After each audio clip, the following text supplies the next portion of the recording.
Bonjour à tous. Donc, cette séquence vidéo sera dédiée au quadripôle passif. Un quadripôle est un dispositif à deux paires de bornes, V1 et 1' et 2 '. C'est un réseau ouvert, il a besoin d'être connecté d'un côté comme de l'autre part des dipôles en entrée et en sortie pour que son état électrique soit parfaitement défini. Pour déterminer les quatre grandeurs électriques, donc I1, V1, donc le courant et la tension d'entrée, et I2, V2, le courant et la tension de sortie, il faut mettre en œuvre quatre équations, car vous avez quatre variables.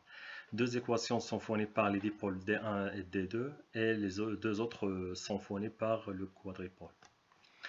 Matrice d'impédance et d'admittance, les deux formes les plus répandues utilisent la matrice impédance Z et la matrice admittance Y.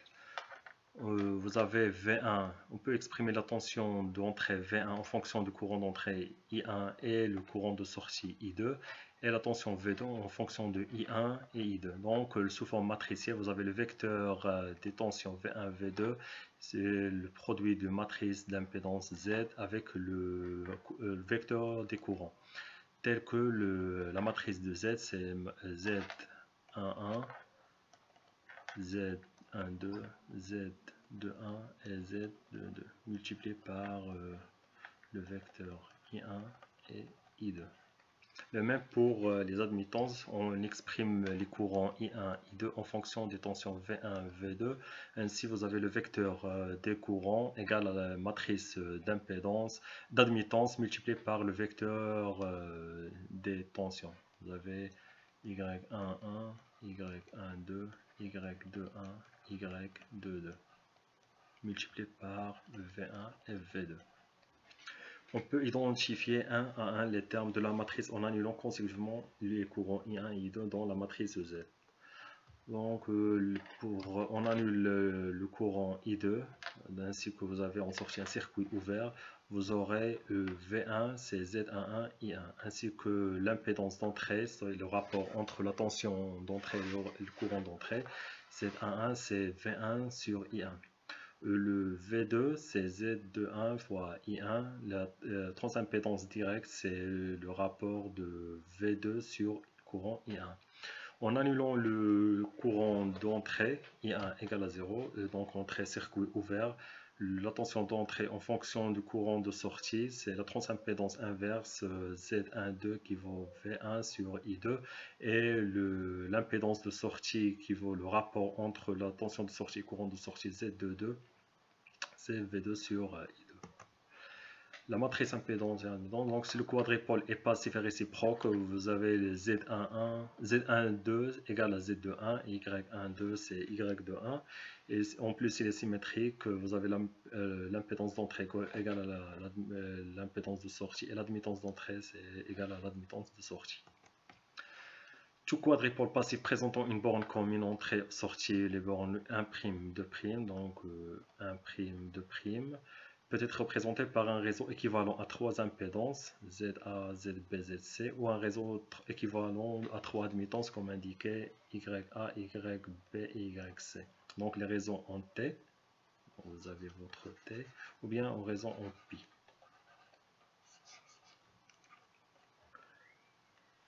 Le réseau à impédance, bon, le vecteur des tensions V1, V2, c'est Z, I1, I2.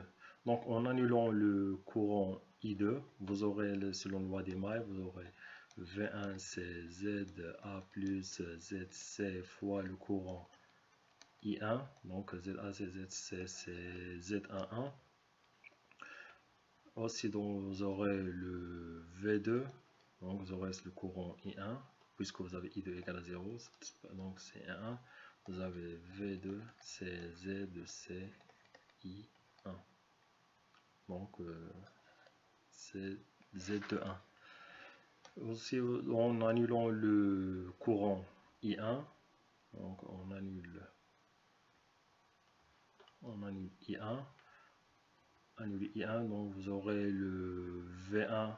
Donc V1 c'est I2 fois ZC, V1 c'est I2 fois ZC, donc c'est Z1, 2. Et vous avez, selon la loi des mailles, vous avez le V1, V2, donc c'est V2, c'est I2 multiplié par Z2B plus Z2C. Donc ZP plus ZC, c'est Z22. Le même principe, on peut l'appliquer pour le réseau en pi. Donc en annulant l'admittance, donc vous avez le vecteur des courants I1, I2 égale à la matrice Y fois le vecteur V1, V2. Donc on annule la tension V1. Tout d'abord on annule le V2, donc pour calculer le rapport entre I1 et le V1. Vous aurez I1, c'est donc vous aurez YA plus YC, donc c'est YA plus fois le V1, YC fois le V1. Donc vous aurez aussi le courant I2, c'est V1 fois le YC. Y moins YC, donc sont les signes opposés, YC fois V1, c'est Y de 1, et en annulant la tension, donc V1, vous aurez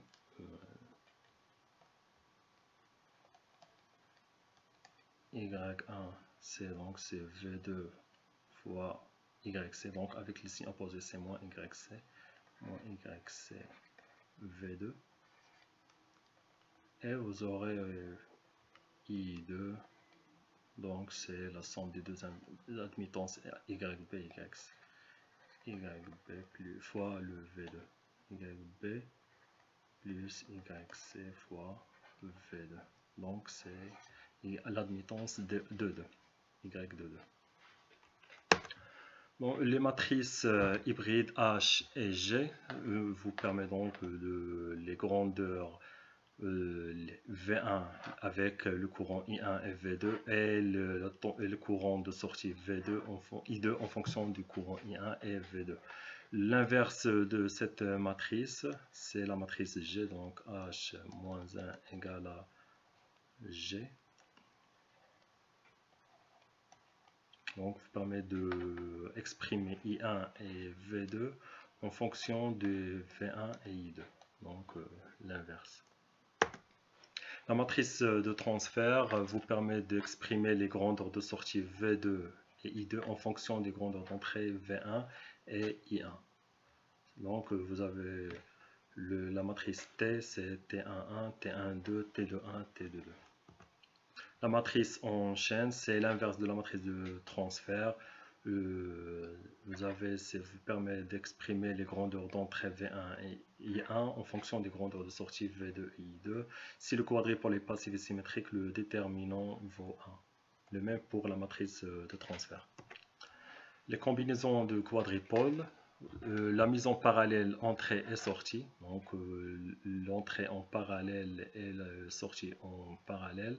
Vous avez I1, c'est la somme I'1 I seconde 1, et le courant de sortie I2, c'est la somme I'2 plus I seconde 2. Vous avez les tensions V1, c'est V'1 égale à V'1, et V1 vaut aussi V seconde 1. Le même pour la tension de sortie, vous avez V2, c'est V'2 égale aussi V seconde 2.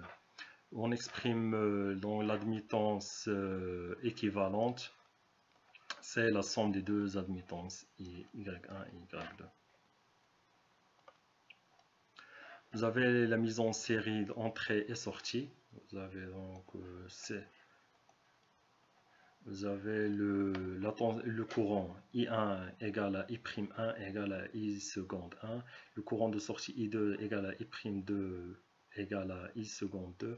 Et la tension V1, c'est la somme V'1 plus V seconde 1.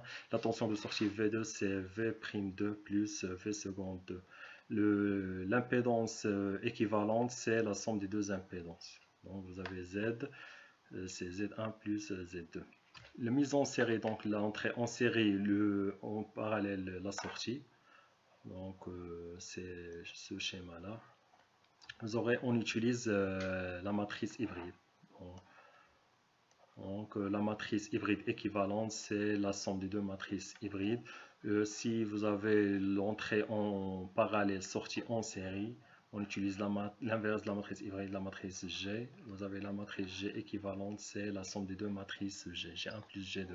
La mise en cascade, vous aurez c'est I2 égale à moins I'1 et V'1 c'est moins V2, égal à V2. Donc on utilise la matrice en chaîne. La matrice en chaîne équivalente, c'est le produit des deux matrices.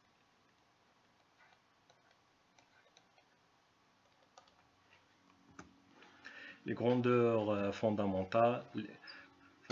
Quand le quadripôle est attaqué par un générateur EGRG et il est fermé sur une charge RC, il existe un état électrique du quadripôle qui dépend du générateur et de la charge. Et il est possible de définir les grandeurs caractéristiques comme l'impédance d'entrée RE, l'impédance de sortie RS et les gains en courant et en tension. Donc vous avez R, l'impédance d'entrée, c'est le rapport V1 sur I1. L'impédance de sortie RS, c'est V2 sur I2. Le gain en courant, on commence par le courant, donc c'est moins I2 sur I1. Et le gain en tension, c'est V2 sur V1.